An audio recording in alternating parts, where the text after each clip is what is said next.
Kita ke Jeneponto, saudara, ada tradisi angkat rumah panggung yang hingga kini masih dipertahankan di Kabupaten Jeneponto, Sulawesi Selatan.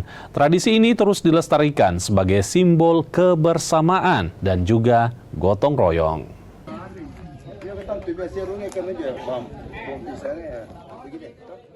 Warga Dusun Bontosunggu Selatan, Desa Bunggung Gloe, Kecamatan Toratea, Kabupaten Jeneponto ramai berkumpul. Bukan karena ada hajatan, namun mereka hendak mengangkat rumah salah seorang warga setempat. Warga secara sukarela datang membantu. Mereka datang dari berbagai kalangan, bersama-sama membantu memindahkan rumah panggung ke lokasi yang baru. Mengangkat rumah seperti ini sudah menjadi tradisi warga Jeneponto turun-temurun.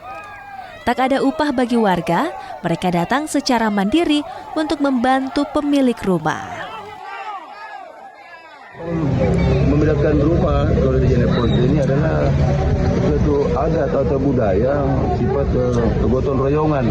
Jadi bersama-sama, ramai-ramai sama warga mengangkat memindahkan sehingga pekerjaan itu ringan dan mudah dilakukan.